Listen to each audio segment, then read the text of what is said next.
protect generally innocent combatants from recognized nations from unlawful conduct against them. Generally, when two nations go to war, two recognized nations go to war, what happens is you have soldiers under the command of higher-ups, generally, typically, the executives of those states, who are commanding them as to what they should do and actions that they should take. They typically operate according to international treaties. They typically do not violate these treaties, and these wars generally occupy the same type of conduct and generally avoid the type of conduct that we are speaking about today.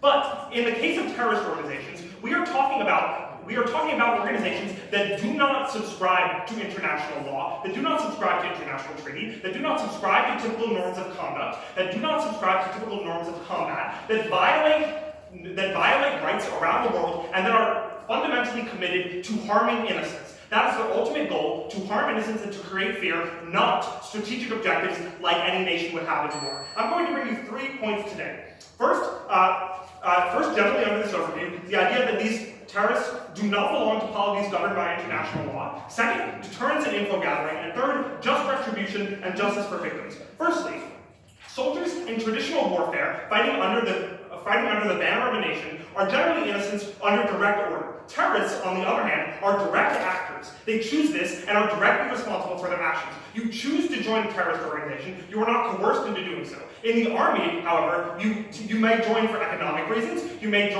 typically have no control over the assignments that you are given. In a terrorist organization, you are typically doing it because you believe fundamentally in the cause and because you believe fundamentally that innocents should be harmed, that this is the best way to achieve your goals, right? Furthermore, they commit individual crimes. These are not acts of war. These are not acts that happen under the framework of a traditional engagement in combat. They are individual crimes typically carried out in areas of great disorder or in nations in which generally people are operating peacefully. So these terrorist organizations fundamentally exist outside the boundaries of international combat. They do not subscribe to the same norms that any combat should. So there is no reason that they should be treated as such. Right? Their goals aren't strategic. They're simply to kill innocents and cause fear. Therefore, they have no right to the same protections that soldiers do because they are not innocents. They are not directed to do what they are told. They choose to do so. Therefore, they don't deserve the same rights, and they do not deserve the same protections that are granted to soldiers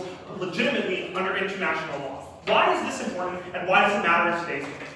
We're going to tell you that not only will this deter terrorist activity, but it will also help with info gathering, and finally, that this will be a better way to get just retribution and justice for victims. First, deterrence and info gathering. Currently, protections block the full ability for recognized countries to defend innocents. Let's take the example of the Boston bomber, for instance, in the United States, the Boston Marathon bomber. If he had been working under a cell, or if he had been working with a group of combatants, the protections granted to him under international treaties would prevent the United States from gathering more information, which could help prevent future such attacks. This happens around the world. When you see individual terrorist actions occurring in nations around the world, protections given to these individuals, such as due process and things like this, prevent not only individual detention, which can help gain further information, but they also prevent the full array of options being used in order to find out about future such actions. Furthermore, under the current status quo, groups like ISIS have no incentive to stop doing what they're doing because they know that if they are captured, they will be treated in the same way that any normal prisoner would be. They are under no particular danger. Therefore, they are emboldened to carry out the same type of dangerous actions as they always have been because there is no fear that if captured, they will face any type of specific justice, or that they will be forced to give up future members of their groups, right? So the idea, not only will removing the protections of international treaties and laws deter future actions such as these, but it will also help with info gathering. Finally, just retribution and justice for victims. It's currently under international law. It's incredibly almost impossible to prosecute a soldier because they're not typically responsible for the actions they're choosing. Right? Soldiers are not generally directly responsible for the actions that they are undergoing. Therefore, it's difficult to actually seek justice for their victims. This is the case because under the current status quo, soldiers are typically directed to do what they are told. Terrorist organizations, on the other hand, are comprised of individuals with the same common goal, coming together to commit acts of fear and terror. So, in order to gain any type of just retribution or justice for victims, we have to remove these treaties, and we have to remove the protections of these treaties in order to actually enable governments, traditionally recognized governments, from actually pursuing any type of justice. I'll take opening. Okay, so there's a huge mischaracterization of how terrorist organizations work. Like a lot of the times, there are younger people in the terrorist organizations that are under control of higher-ups in the terrorist organizations. How do you engage with that idea? Terrorist organizations are typically voluntarily joined. They're joined because people believe in the cause fundamentally, and they believe that the best way to carry out that cause is through a type of fear and terror and actions against innocents. This is not the case with traditional armies. There is a fundamental distinction between why people join terrorist organizations and why people join armies, right? I think that's pretty clear in today's debate. I don't think that it requires further characterization. So, back to just retribution and justice for victims. It's currently very difficult to prosecute or to get any type of retributive justice for victims of terrorists because they have to go through a process of due process. They are afforded all the protections that any other citizen would under the law. However, these terrorists do not belong in the same way to armies. They do not belong to nations in the same way that soldiers do. They are individual rogue actors who are not beholden to any particular system of laws. Therefore, there's no reason why they should be afforded the same protections that people operating under a system of laws should be, because their actions are not deterred and are not stopped by any group of laws, right? So, in summary, they don't belong to polities governed by international law. Therefore, they commit individual crimes and are therefore directly culpable, and therefore do not deserve the same type of protections that normal soldiers do, who are typically not directly responsible for their actions. Furthermore, this will help with deterrence, and that members of terrorist groups will understand that they will no longer be able to be treated in such a way that will enable them to live out their lives without just retribution. And finally, this will allow for actual retribution to occur, actual justice for victims, when these terrorists are punished according to the severity of their crimes, not according to the general norms of international treaties. For these reasons, we are proud to propose.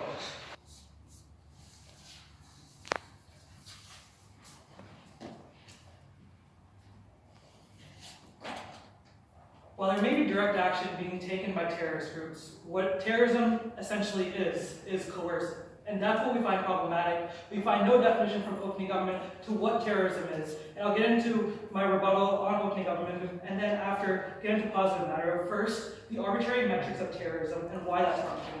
And second of all, this undermines soft power and other peaceful techniques we could potentially use. But first, some extraneous rebuttal that we hear from opening government.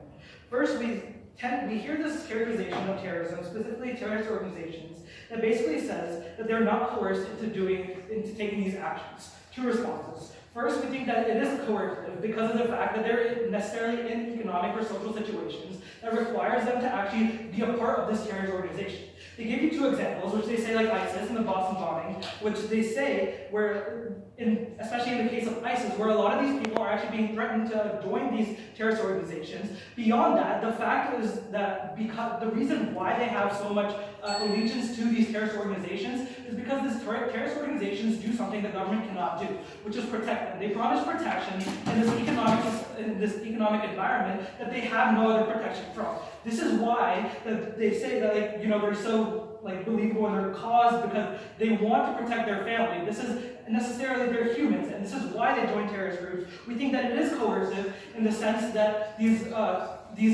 areas, these regimes have collapsed economically and socially, and because of that, they have no protection for themselves. Because of that, they are coerced into joining these terrorist groups. But furthermore, we get a tension in their case, right? They say that first, terrorism is a bunch of individual crimes, and it's not committed of a coalition or some type of group like ISIS. But then again, they use examples where they say there might be a sleeper cell, there might be ISIS. We tell you that if they want to prosecute victims, they want to use torture as to get information gathering, then there must be some higher authority that we must get to. These are not individual crimes that we're looking at. We're looking at higher authorities. This is the tension in their case where they don't characterize terrorism properly.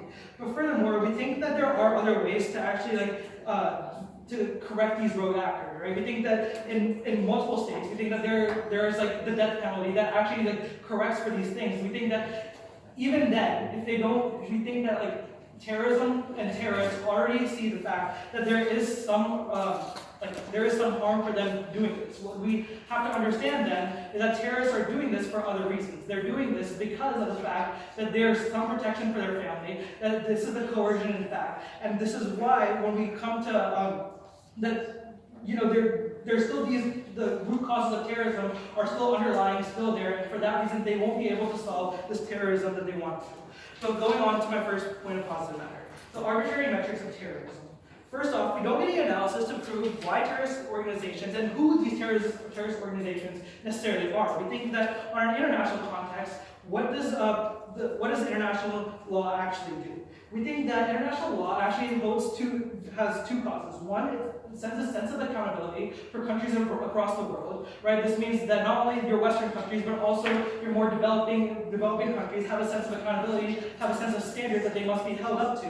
We think that this is important because this leads to eventually maybe even a slippery slope, but we don't even get a definition to what terrorism is, which is why I'll show you we'll even get a slippery slope in the first place. But second of all, we think that this international law conventions leads to more protection, right? And I'll get into that in my second point, which goes why soft power is much more useful and is a much better technique than hard power. But what we say is that this slippery slope is a byproduct of what this like arbitrary metric of terrorism is, because necessarily the government is the one who chooses to say which terrorist organizations they're going to attack, which terrorist organizations they're going to torture, which ones they're going to give the prisoner of war status. And because of that, we find that extremely problematic because there's not an international law. There's no standard of human rights, essentially, that says that, you know, these are terrorists, these are not. We don't hear that from opening government, and we definitely don't hear that from the world today. Where do we see this? We think that in Turkey, that President Erdogan and his government believe that the Kurds are terrorist organizations, right? We think that there are many instances where minorities are characterized as terrorist organizations when in fact they're not. They're just trying to be more culturally aware. They're trying to be who they are, right? We think that this arbitrary metric of terrorism necessarily means it's a lot easier for these countries to actually cause these marginalized groups even more pain, even more destitution. Why is that problematic? We think that the impacts we give you from this is that twofold. One, internally and externally, we think that the marginalized groups in these countries are unable to survive in this situation. As I showed you already, they're coerced into these terrorist groups, but because of that, they're already in this economic and social situation that has collapsed. But furthermore, we think that the government, being institutionalized, will be able to actually change the mindset of the people in that country to say that these Kurds are terrorist organizations. But furthermore, we think that, thirdly, that internationally there are no there are no checkbacks on governmental accountability, governmental power to say that these people are not terrorists, that these people are just minorities and you're harming minorities. We think that without that checkback, that there is this arbitrary metric of terrorism, and because of that, there's going to be an overstanding of power, which causes more just backlash.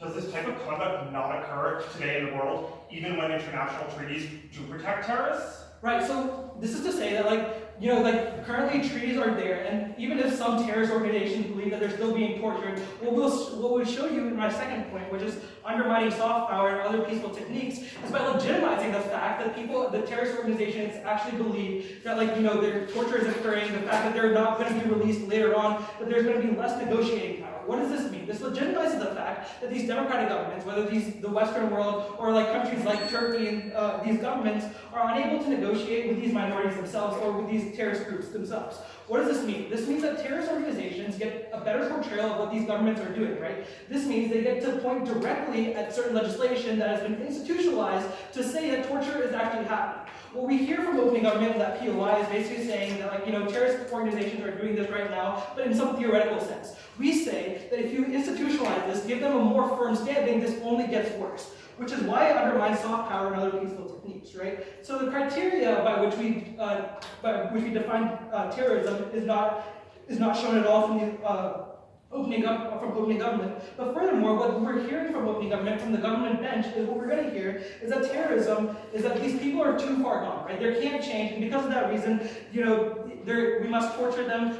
We can't guarantee the post-conflict release. We think that these are problematic because this reduces our negotiating power. We think that if we don't have negotiating power, there are less measures for us to use peaceful techniques. We think that in this sense, that not only do we not get a sense of moral justification where we say, we're not harming these victims because they were coerced into these terrorist organizations, but furthermore, it goes to say that these terrorist organizations can point at democratic governments and say that they have failed, and because of that reason, democratic governments in in the future will fail. This is why a terrorist organization is better for our country. We think that this kind of point out will cause massive backlash for these people in these marginalized communities, who are harmed the most. Thank you.